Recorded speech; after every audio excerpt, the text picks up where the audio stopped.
Welcome, listeners. Channel 88.1 FM, KFHC Ponca Sioux City, and KOIA Storm Lake. It is just a thrill to have you set your dials to that. And I'm so pleased that you're taking the time out of your busy days to listen to our program.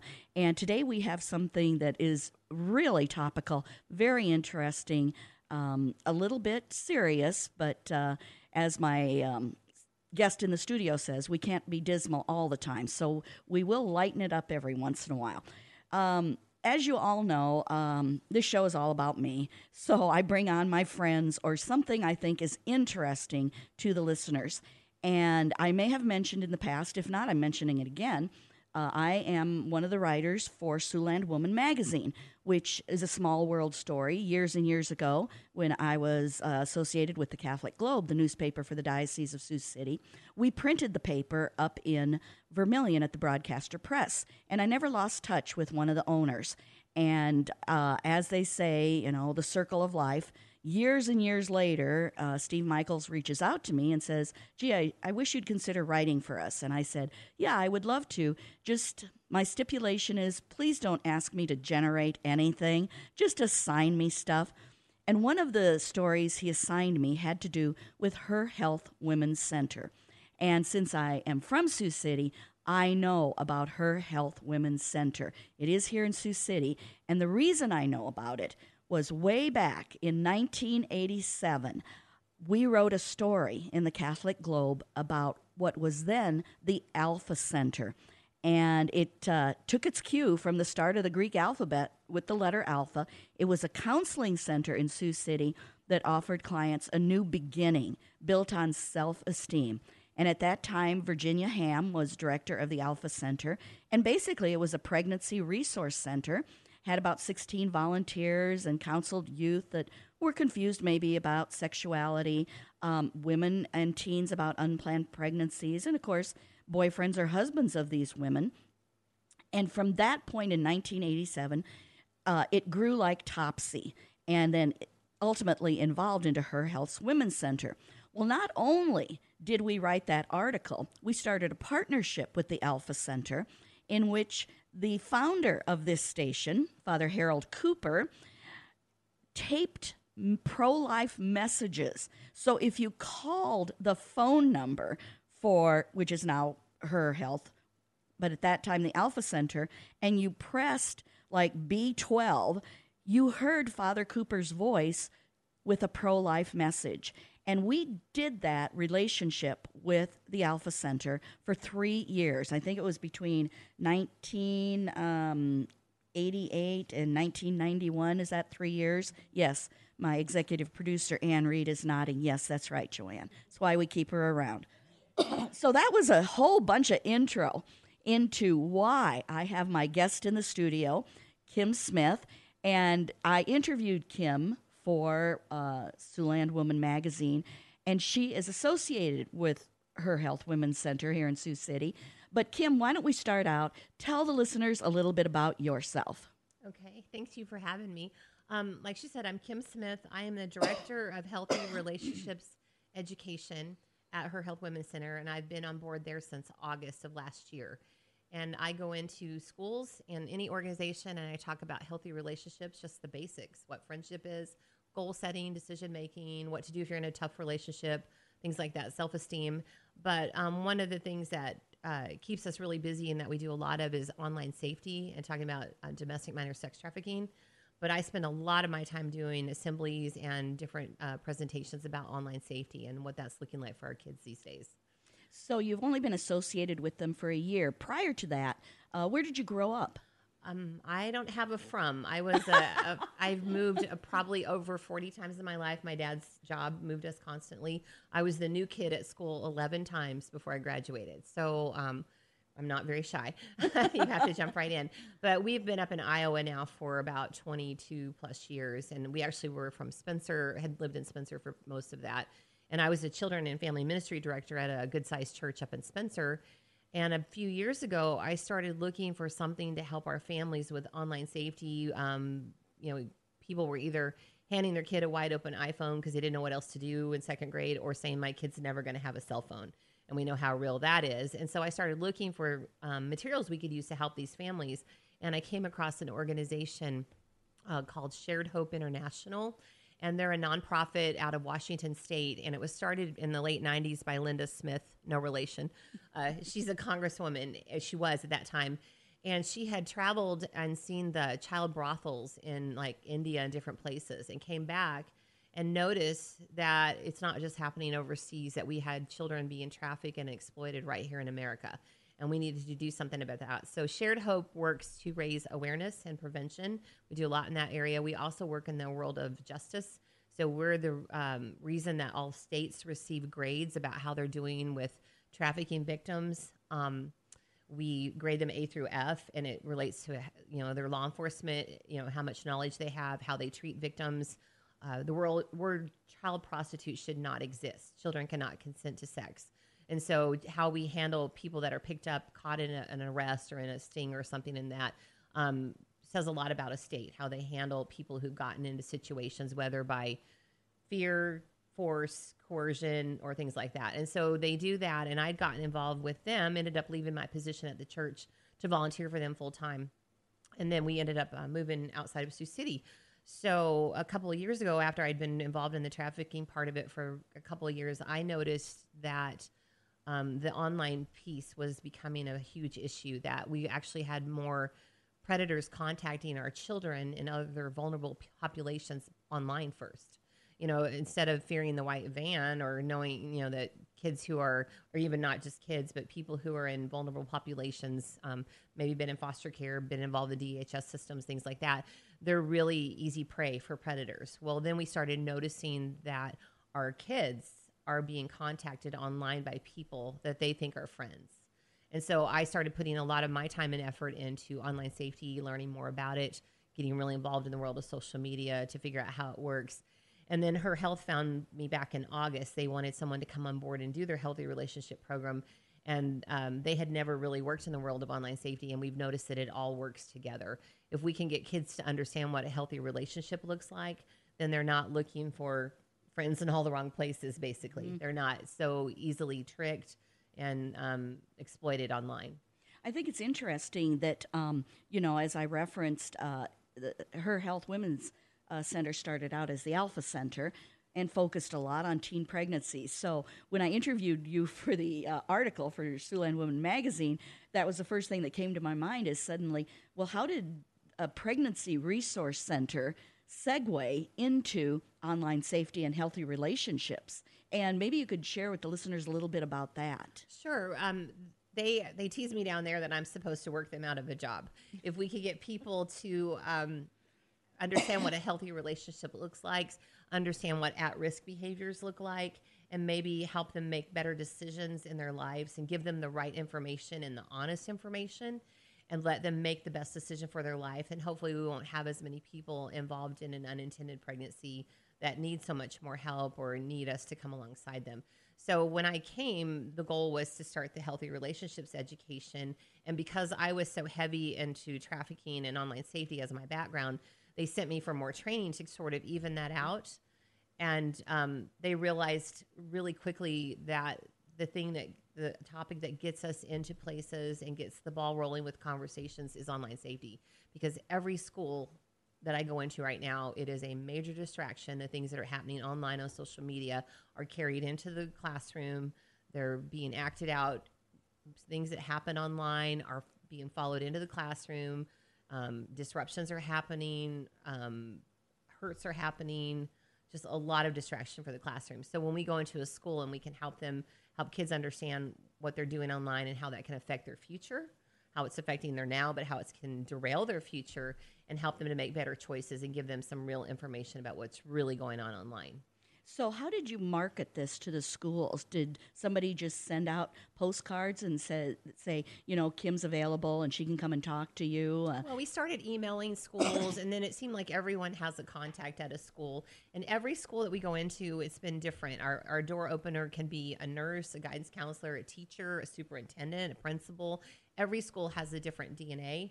They have a different issue going on. But what I've noticed in the schools I've come alongside this past year, every one of them is dealing with problems on social media, online safety, kids participating in dangerous behavior online. And actually, sexting, that is the topic that high school kids tell me is one of the biggest things that they're dealing with their peers. And the other piece of it, dating violence. I had one school that wanted to do an awareness project, and the two topics they would not budge off of were dating violence awareness and online and sexting. Those were the two things they felt like were the biggest issues facing themselves and their peers. Well, as I mentioned, listeners, this is serious stuff we're talking about, and important that you should be aware of this. And when you reached out to the schools, that you said, there were some of them that really focused on very specific things. Were there others that just said, please come in and help? Yes, they just said, we don't really know how to come at this. And so when I go into a school, I know what the kids are thinking before I get there. They're thinking, oh, there's this old lady coming in to tell us to get off our phones and go outside and play. That's not it at all. And the other piece that happens a lot is in this world, a lot of people just like to go in and scare kids and then just kind of leave it. And in my mind, when you're going to talk about trafficking or online safety or any tough topic, you not only need to give some of the kids in the room, let's be honest, might need a little fear because they are participating in some very risky behaviors. But a lot of them just don't realize that there are people out there looking for them. I tell people it's not a matter of when your child comes across a predator online. It's not a matter of if, it's a matter of when. There are over 1 million predators online at any given moment actively looking for victims. And so when we go into a school, we tell them that we're not there to tell them to put up their phone and go out and play. We're also not there to scare them unless some of them are dabbling in things that might harm them. But honestly, our goal is to equip them, to come alongside them, and to give them some tools. And the other thing that has started happening is we've noticed, my kids are old, so I'm very lucky in that way. But, one day, please God, we'll have grandchildren. So yes, this is an ongoing issue. But truly, if we don't give kids and their families some tips and tools on how to combat this and how to come at it, we're really missing the boat here. And so one of the things that we talk about is if you're a parent of a middle school or high school kid right now, you know that you're parenting in a world that we have never experienced. We have no frame of reference. Those parents have no frame of reference for what their kids are dealing with technology-wise, why it matters to them so much. And so I'll tell kids that. I said, you guys are the experts in the room. You need to be the voice in your family. You need to help protect your family, your younger siblings. And that helps a lot. If I really, truly, they are the experts in the room. I mean, I'm wearing a watch that I have absolutely no idea what it does. It's really kind of wasted on me, and they find that kind of funny. But it really is. So far, it's a fancy watch, and it tells time, and it tells me when I'm walking in case I'm not aware. So I tell the kids that. You guys are the experts in the room. We need your help. Your family needs your help. And if we can put a younger family member's face on this and explain kind of what's happening to these kids, they'll listen. And we need their voice in this fight. And it is a fight. We are battling for our kids right now. And not to sound like overblown or too dramatic, but we are dealing. Do you have any idea how many apps are out there available to download right now? Well, I have like 30 on my own phone. There's well over 1.8 million apps available. Now, they're not all social media. They, we can't buy a taco anymore without an app, right? This is true. That's exactly one of the apps I have on my phone. Right. So, but the majority of the activity is taking place through social media. And I know a lot of organizations, when they started fighting this a little bit, they thought they had to know all the apps and how they all work. That ship has sailed. We don't know. You can't do that. It's impossible. I can't send out an email every week to parents of bad app alert. And I try not to call out a lot of apps because any of them can be, it's like the internet. It's neutral. It's what we choose to do with it, good or bad, just like anything else. The apps are the same way. Now, we tell kids, we can agree that an app whose tagline is let's hang out, talk to strangers is probably not a great idea for a middle schooler or a high schooler. Possibly not even for someone my age. Exactly. And that's the other thing we talk about. When someone tricks you online, you don't need to feel stupid. These people are clever and they're evil and they're master manipulators. We have adults tricked all the time. I mean, it's constant. We constantly are reading stories about adults who have been tricked by someone online into doing something they wouldn't do. And then add into that, an undeveloped brain because they're kids and the things that happen on there. And it's, it can be a problem. And so teaching our kids to be smarter and more skeptical about it, and then to speak up when they see something and help their families understand what's going on. And then we'll also talk to them about how truly their parents don't understand, and not to be, not to slam parents or to be divisive in that world, But when you are parenting kids in a world that you've never experienced, how do you even come at this? And so what's starting to happen is we have parents and kids battling about phones, and what we'd like to see happen is conversations. It's not a great solution to just take them off of social media, because they're going to get on there some way. If they don't have their own phone, they will find a way to get on.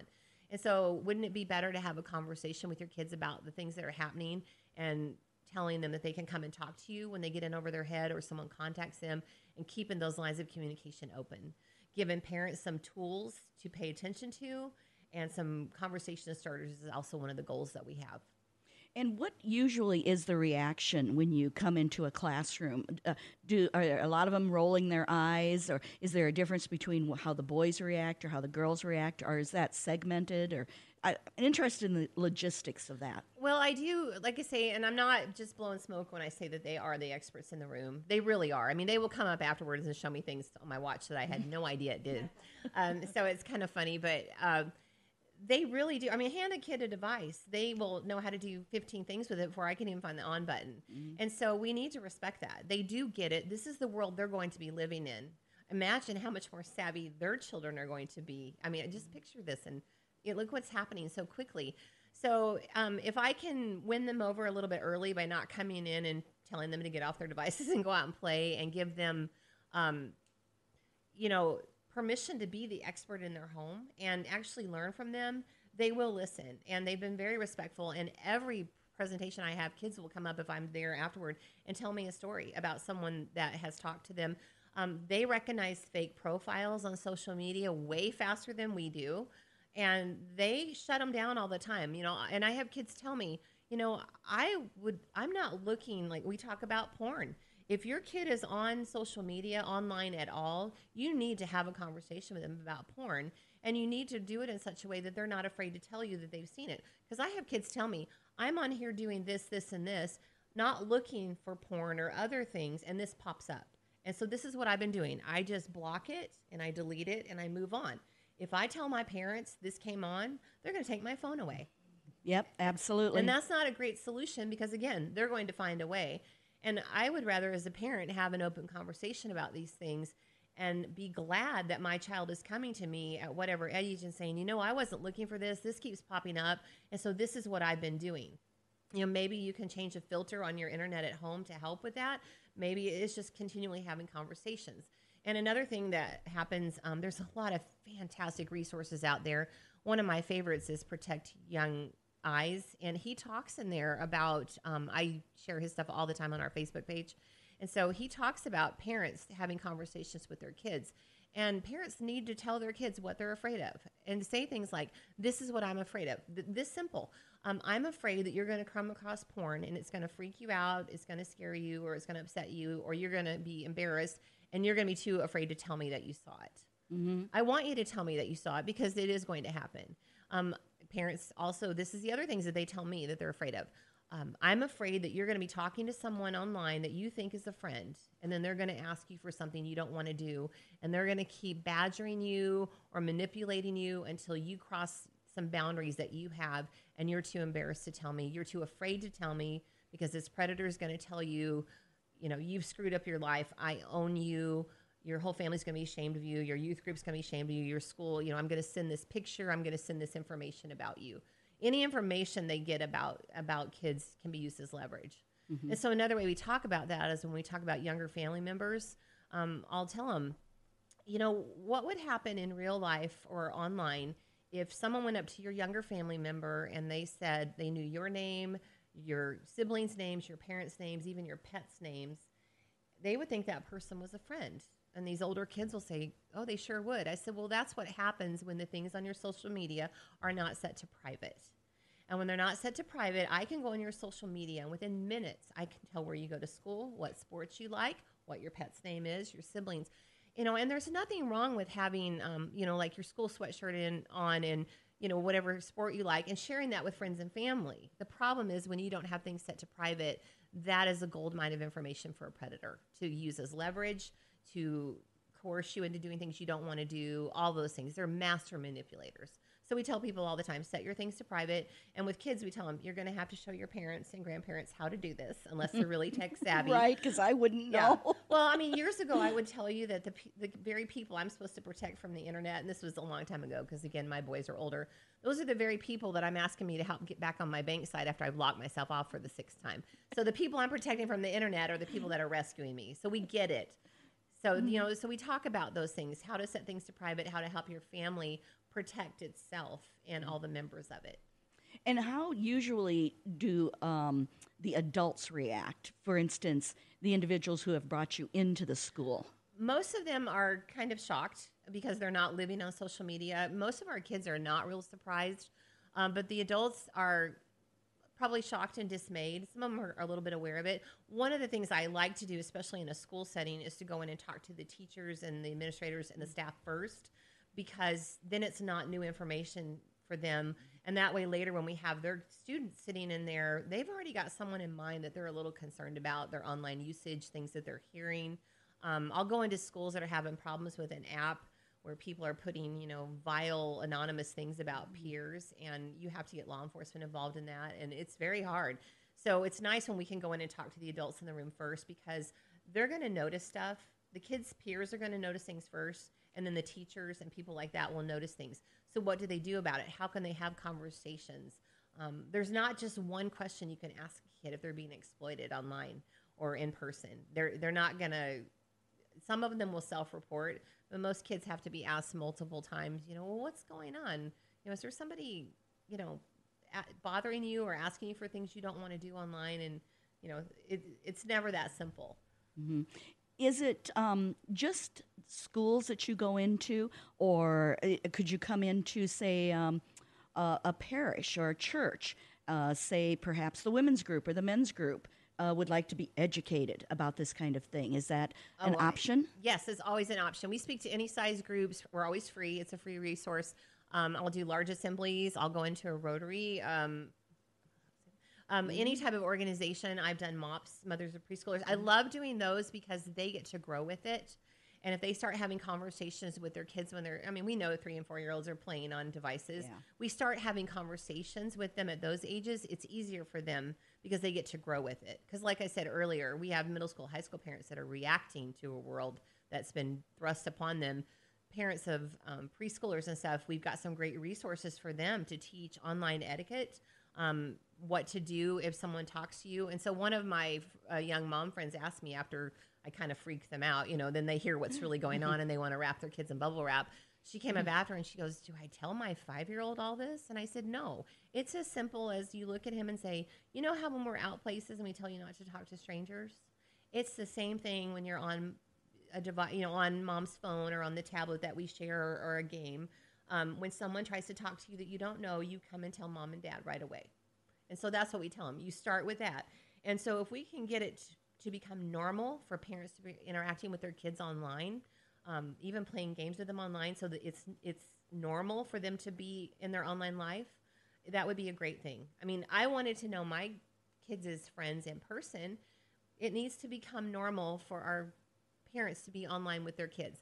Now, I don't love playing video games because this is happening in every type of device, gaming consoles, every one of them. If there's an open chat or anything where you can talk to or play with someone that you don't know, you have an open door for a predator. And so you have to talk to your kids. And I would have said probably 10, 15 years ago that you should have a filter. And I do think you should for accidental exposure to things you don't want your young kids to see. But I'm a big proponent of why. If you don't tell your kids why, this is what's going on and this is why we need to protect you, then they're going to go looking for things and trying to figure this out on their own. So tell them why. Tell them there are people out there that are looking for them that are going to trick them. Kids are always shocked when the person that they're talking to that they think is this person, this picture, is not who they say they are. They're always surprised by that. And so we talk about how they're getting that information. So for instance, even talking to parents and grandparents about if you're on a social media site and you have all these pictures of your beautiful grandchildren, if you're not set to private, they don't need your name or any of your personal information. They just need those pictures now, because then that predator can steal all your beautiful 14, 13, 15-year-old grandson or daughter's pictures, and pretend to be that person and manipulate and trick another kid. So we have to show, grandparents also how to set their things to private so they can protect those pictures. Again, it's not wrong to have them on there, but be careful of who's got them, because kids will tell me, well, I've seen all their pictures. I know they're a real person. Yeah. And I'm like, sorry, girls, but do we know a girl who doesn't have 1,000 selfies at every holiday? Or, and so someone can take those and use those and pretend to be, they don't, like I said, they don't even need to know their name. They just need the pictures. It's a new kind of identity theft. Very, very much so. And again, listeners, so very sobering. So I want you to stay tuned. We have a lot more information with Kim Smith, who is with Her Women's Health. And this is stuff that it's needed. We need to know this kind of stuff so we can protect our kids, our grandkids, and anyone that we have any love for. So we're going to take a short break. Again, we're going to give a shout out to our underwriters and our sponsors and anybody else, and maybe do some public service announcements. But please, this show is Faith in Action, and that's what we're trying to do, is we're trying to show our faith in action. So stay tuned, because we will be right back. Welcome back, listeners of Siouxland Catholic Radio. Thank you so much for joining us right now, if you are. And if you've been with us from the top of the hour, take some more deep breaths, because we are not done yet. This is an astonishing program. I've always said this is a public affairs program, and that's exactly what we're doing, is we're providing you a public service. And I mentioned at the top of the hour, that we have kind of a relationship with Her Women's Health Center. It started out at the Alpha Center back in 1987, and Father Harold Cooper was, I would say, all in with the Alpha Center at that time. Set up a relationship with them. So if you called their phone number and pressed, B12 or whatever on your phone, his voice would come on with a pro-life message. And that was a relationship that he had with them for at least 3 years that I can determine. I kind of Googled the archives of the Catholic Globe newspaper for the Diocese of Sioux City to see, because I vaguely remembered it, and it was real interesting to go back there. So Her Women's Health started out as kind of a pregnancy resource center back in 87, and then over the years, really helped a lot of young women with unplanned pregnancies. And then in 2014, the decision was made to change the name to Her Health Women's Center. And now they are still in Sioux City, and the mission is the first step for anyone facing an unintended pregnancy. But they have segued. As I've said, this show is all about me and what I do and bringing my friends on.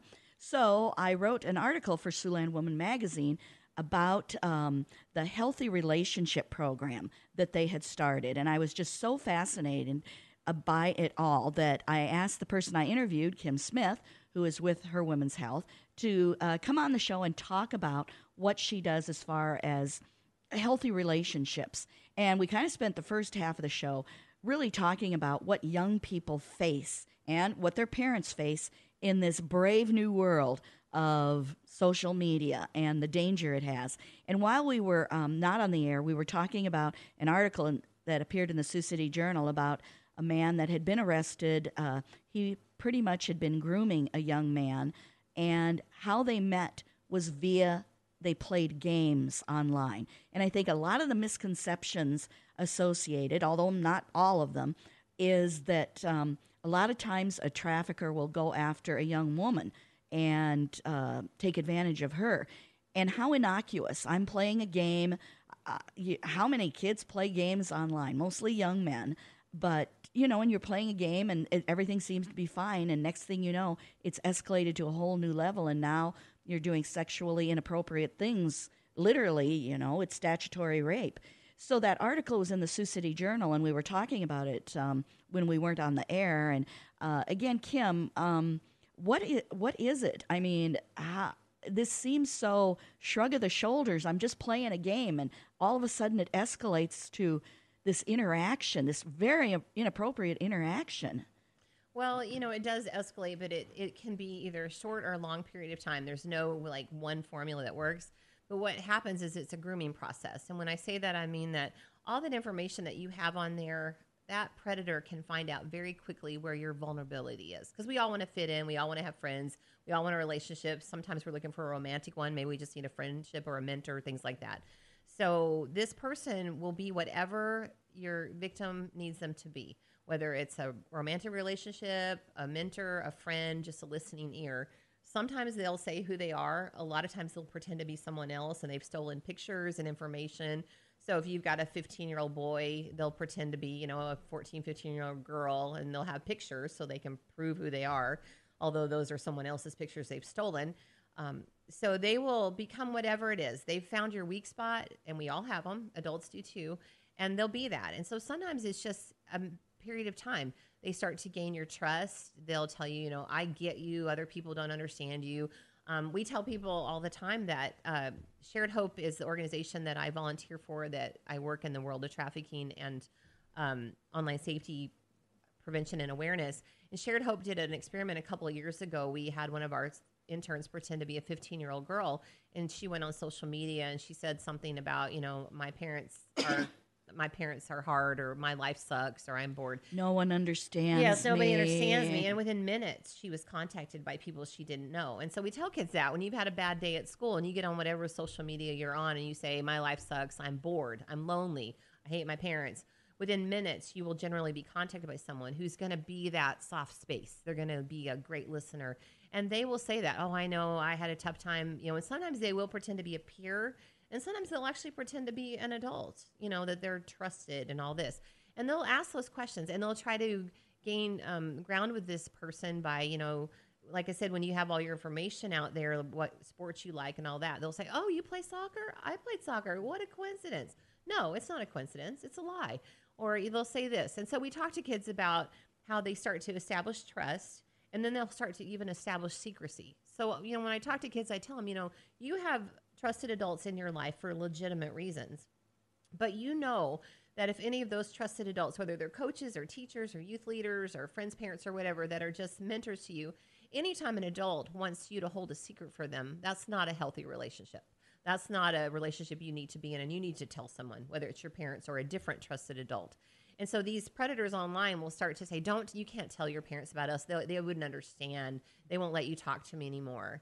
And then they become kind of dependent on that relationship. And if you've got a kid, even the most popular kid in school doesn't want to walk in the lunchroom and sit alone. You've got a kid who's having a tough time with friends, a tough season with this or that. Maybe parents are going through a transition or a divorce or different things, or maybe they've moved. Every reason under the sun to make us an easy mark for a predator can be exploited. And they'll start establishing that trust, and then they'll try to get you to hold a secret, and then they will erode your boundaries. And one of the things, I filter this a little bit for when I'm in schools, depending on the age, but honestly, younger and younger is getting targeted. But a lot of times these predators will actually send the child they're talking to, the victim they're grooming, porn really early, because they want to do a few things. They want to shock that kid. They want to see where their boundaries are. Maybe they're already looking at things online they shouldn't be. And they want to know where that kid's at. And a lot of times they'll send it for the shock value, because when we're shocked, we don't always respond correctly. Like maybe it kind of freaks us out and scares us. So we don't opt out. We participate because we don't know what else to do. And if you've been in that relationship for a little while and you think you really want it, particularly if it's a romantic one, we'll do things that we normally wouldn't do to keep that relationship. And they will also badger and wear you down. And so we talk about that too. And so that person, that predator, is going to, push that kid to the limits, and they're going to get them to do something they would have told you a month or a week ago they never would have done. Mm-hmm. And then that predator is going to have a sensitive photo or information or all of the above, and we'll use that against that kid. And I'm kind of curious, my 13-year-old son, which I don't have a 13-year-old son anymore, but, he's developed this relationship and he thinks it's innocuous. It's gaming back and forth, and boom, he does, suddenly get this pornography stuff. And for some reason, probably by the grace of God and the Holy Spirit, he comes to me and he says, I don't even know what to do. What do I do then? How do you then, you call 911 and say, you're not going to believe this. And, but how do you react then? Well, if your child does come to you? If they've sent something maybe they shouldn't have or whatever, because that's the other thing we tell kids all the time. Your kids, you're going to do dumb things. You need to be able to tell a trusted adult or your parents, hopefully that, if you can't tell your parents, So it depends on where the line is. If they've sent something, they need to try to get it. You'll never get it back. And that's what we tell kids all the time. When it's on the internet, you have now clicked on the World Wide Web. You are now a global citizen. Your expectation and right to privacy is very different than it would be in person. Your expectation of law enforcement is very different because law enforcement wants to help. But do you know many law enforcement communities that have a cyber task force? They would be busy with this all the time. So if a criminal act has happened where this is another thing that schools actually ask us to talk about. Even if you're a minor and you send an inappropriate and you sex or send a nude photo of yourself, you've just distributed child pornography. Just the asking an adult who asks for an inappropriate photo, that is a crime. That is a crime just to ask for it. So if you have someone in your life, and that's what we'll tell kids, if someone's asking for things you don't want to give them, you need to tell someone, you need to block that person, get a screenshot of it. Okay. So we can give it to law enforcement. They can build a case. Another thing that we use a lot is the National Center for Missing and Exploited Children. They're an incredible 800 number. They don't make you feel stupid for calling. They know the questions to ask. And what we've discovered is these predators are getting really smart at layering in friends. And when I say that, one of the things I tell kids over and over and over till they just want to scream is you shouldn't be friends with people online that you don't know in person. You shouldn't, we'll repeat that till they're just sick of it. But these predators are getting smart and they're starting to friend a lot of people in the same group, a lot of your friends, because then it looks like you're a friend of a friend, so you must be okay. And so kids are having to get really smart and do their homework, especially kids that go to schools that maybe have a lot of communities coming into them. Because how do they not know, how do they know whose friend that is? And so we tell them that all the time. Delete those people. Clean up your friend list. If you don't know them in person, you don't need to be their friend online. It's just another protection. But again, if you've, because what's happening is these predators will work sometimes in area. So if you call law enforcement and they can get a report, which they need to, if a crime has been committed, they can ask for a warrant and go to the app and try to get the evidence from an app. So that takes a lot of time. Sometimes it's hard to get and things like that. But we'll discover there's like predators working kind of in an area and they might be sending the same messages to several kids. Okay. Because they just send out scripts. If they can get someone to bite, they will. So when you talk about the world of sexting, one of the things that's been happening now as we go into sextortion and like gaming and things like that, you can be playing a game with someone you don't know and you think this is a friend. And I'm telling you, it could be weeks, it could be months, it could be days or hours. There's no formula. And they will start asking for something. And depending on the level of vulnerability your child has or the person playing them has or how badly they want to stay in that relationship, they will find themselves doing things they never thought they would do, like sending a picture. Because this person will send a picture, maybe a nude picture of themselves. It's usually not themselves. Right. But one they've gotten from some other victim. And then they expect you to respond in kind. And then what we're seeing now is they're asking for money from these kids or they're asking for more content because we're not even calling it child pornography anymore. It's child sexual abuse materials is becoming the more used phrase because let's call it what it is. So they're asking for more content, whether it's more pictures or video or other things. There's no limit to what they'll ask for. We've had cases, and I share these in schools, of suicides because kids have been talking to someone that they thought they were in a relationship with, and they unfortunately did something dumb and sent a nude of themselves. And then that person that they thought was a romantic relationship is now using that against them, and they're asking for money. There was one case out in Ohio, and a young man, none of his family or friends knew he was talking to someone online, knew that he thought he was in a relationship, and the predator wanted $3,500. And in his immature 15-year-old brain, he thought that was the only solution was to kill himself. Oh. And then they find out. And there was another one. I tell these stories at schools. And there was a young man in Texas last year in the spring. And he was talking to someone online, shared a photo. Unfortunately, that person kept ramping up the threats. No one in his family knew that he was talking to someone that he thought he had a relationship with. And he shot and killed himself. I don't know in that case if they were asking for money or more content. That one shocked me because it was 72 hours from the initial contact with the predator to when that young man took his life. This is happening over and over again. There was one just a couple of months ago.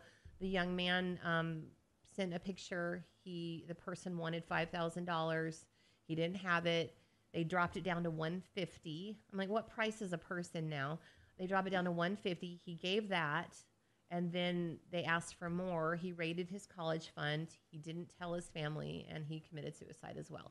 This is happening constantly now. And not to be overly dramatic, but our kids are worth more to us than $3,500. And when I said that earlier about the stepping onto a global platform, it's the World Wide Web. And the case in Texas, that family didn't know for a month what happened to their son. And when the police obviously got involved, they traced it to the Philippines. That's where the trail ends for them. So we have people in other countries, American kids are rich. That's what they think. And they're just sending out scripts to hundreds of kids. You get 3 or 5 victims on the string. I mean, they're fishing. You get 3 or 5 victims on there and you make, a couple $100. You've had a good week. These predators don't care that they've just destroyed a family. They have they're evil. They're evil and manipulative. And so that's why our kids have to understand these people are looking for them. Whether they are just evil and they want more content or they want money. It's business. It's big business. Child sexual abuse materials is big business. And it's not even at that level. Listeners might be thinking to themselves, oh, come on, my kids aren't going to do that kind of thing. But I can tell you, listeners, we had a case actually here in Siouxland in which a high school couple, they were both under the age of 18, were in a romantic relationship, and they were sexually intimate, and for some reason thought it was important to take pictures of some of that. And, they tee-heed and, would send them back and forth over the phone. Well, as things happen when you're in high school, they started to drift apart. And the drifting apart did not go well. And so those pictures were shared to other people. Yes. And talk about ruining 2 lives. I'm not going to get into real specifics, but the young man in particular lost all of his college scholarships. Yes, the revenge porn piece is becoming a huge distraction in our schools because they think this relationship's going to last forever. And, I tell kids all the time, you can actually go through your whole life without sending a nude. It is possible. And it is really advisable. And so when I go into high schools and they ask me to talk about what sexting can do for you, so it is illegal. Even if it's your picture and you're a minor, it is still illegal. Mm-hmm. We don't want to see you pay for, we don't want to see you destroy your life for a dumb mistake you make when you're a kid. So if you've done this, you need to tell a trusted adult, and let's get this cleaned up now before you head off to college. You cannot go to a college in Iowa, State College, with sex offender by your name. Right. You can't live in a dorm. This is, and we'll, even if that is on your record for a few years, it's always findable. So it never goes away. There are jobs you can never have. And so kids don't understand these decisions they're making at 14, 15, 16 years old have life-altering consequences. And so they need to tell someone. And then we also talk about the fact that there are people who will just send pictures like this. And if you have a wide open phone and you get an airdrop or something else, you've just received material you didn't even ask for. What are you going to do with that? So usually it's enough to delete it, but let's just play this out. Let's say you delete it. It's still there. Let's say your phone has to be taken in as evidence in a cyberbullying case or something, and the police want to unload everything on there. How are you going to explain this picture? So it's better to tell a trusted adult, and let them help you clean it off and get things cleaned up before you do head off to college or to your future career. I'll go into career days and talk to kids, and they all have these big future plans. And I'm like, okay, what are you doing now to safeguard that, to safeguard your online life? Because we know employers are looking not just for things like that. They're looking for things that you've said. We all live in that world now where they're canceling people for things they said 30 years ago. Kids really need to keep their online life cleaned up and protect their future that way. But yeah, when we hear about the gaming, I know we kind of touched on it. These people will send your kids gaming codes, Amazon gift cards. We tell kids all the time to be a nosy friend. Ask their friends what they're doing online, who they're talking to.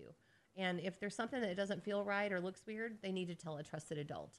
Okay. So, ask your friends what they're doing. And if they're sending nudes, the kids know at school who's sending nudes. Mm-hmm. They know. It's not a secret. Oh, right. They know more than any of us do. And it's really sad. There's some really great resources out there. One of them that's rather chilling is the video on YouTube called Childhood 2.0.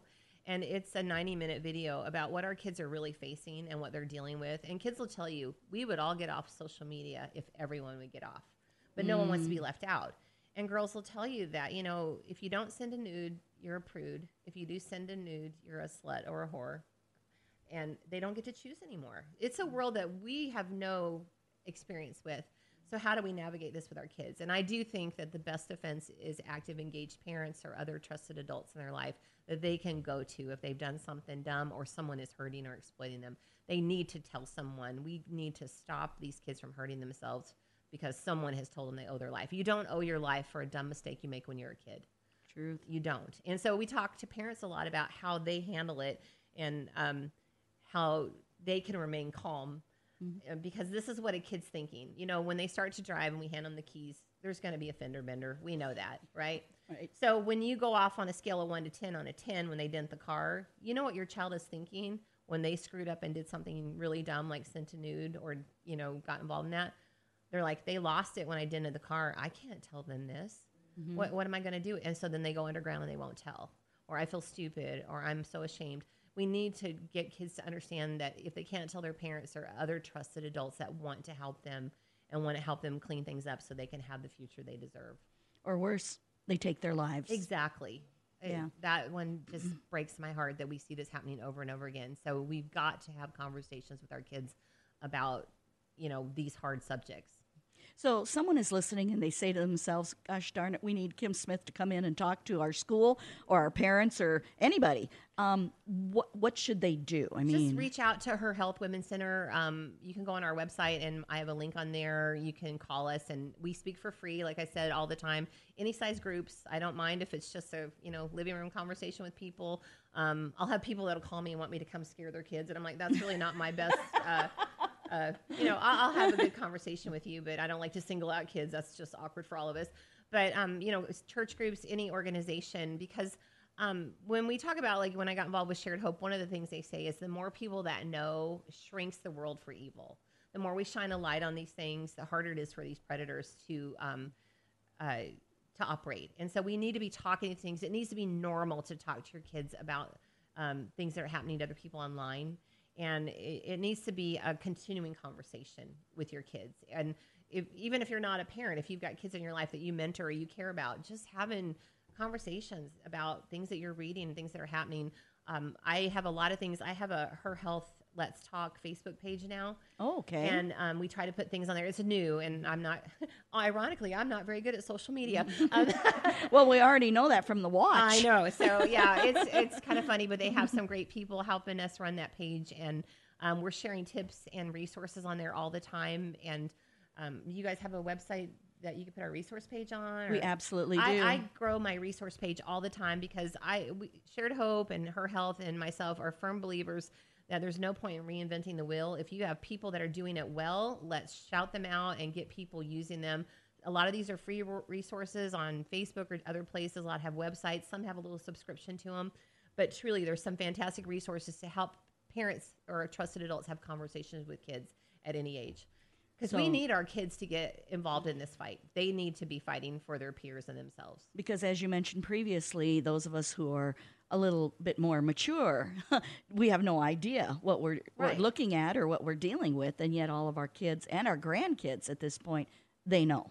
Well, and it is different because if you think about how those of us that are older and those of us that have kids that are grown, the way we interact with social media and online is very different. I'll go on there and find a funny recipe. My boys actually laughed at my page. That's one reason Her Health is doing my page, because I'd have a fun Christmas craft, a dessert, and then 50,000 kids were, and they're like, Mom, your page is just gross.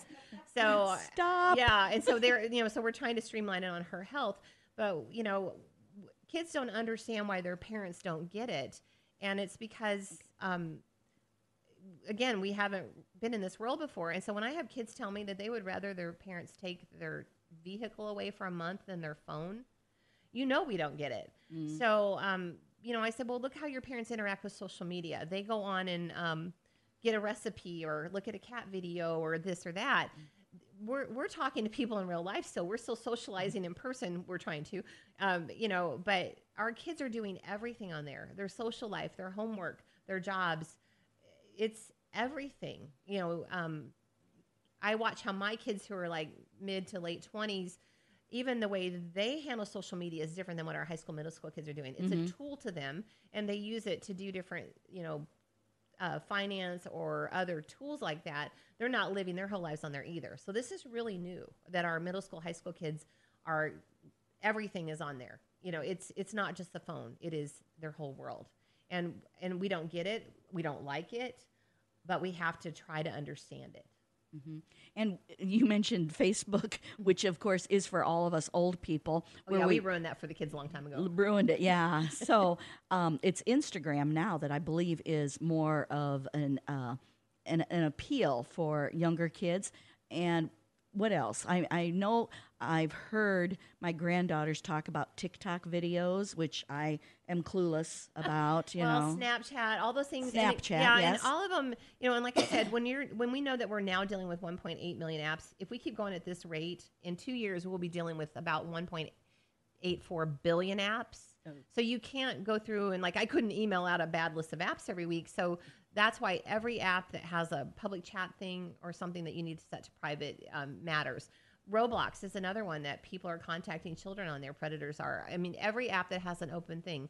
But I'll tell people, even grandparents, ask your grandkids how they made that avatar or what an avatar is, how they made that Bitmoji and what that is. Make a TikTok video with your family. If we keep I don't think saying no to everything really works very well. I think trying to understand it and getting involved with it is maybe a better strategy, because it is their world and it's not going away. And so, what if you did a fun TikTok challenge with your grandkids? What fun would that be for them?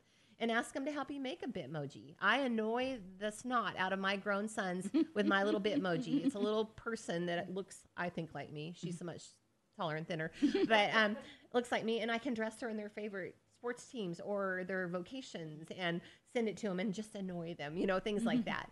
And so just have fun with them on these things instead of just saying, oh, that's icky. Because what'll happen is I'll ask kids, how many of you have had to rescue your parents or grandkids off of a phone or help them with their phone in the last 6 months? They all raise their hands. I'm like, okay, well, right there, we know you're the expert in the room. And I said, ask your parents and grandparents to get involved with you on these things. Don't keep hiding your online life. Try to get them to understand what you're doing on there and why it matters to you. And the same goes for parents and grandparents. Try to understand why this matters so much to your kid and what they're doing. It's not all bad.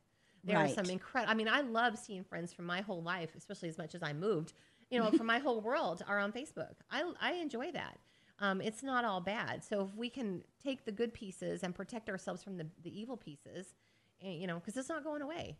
No, it is not. And I think especially, coming off the pandemic where we were socially isolated from each other, that maybe perhaps even escalated everything just a tad bit more. It really did. But, and people are blaming a lot of the bad things that are happening right now on the pandemic. But we were seeing an up ramp and, in exploitation online way before COVID.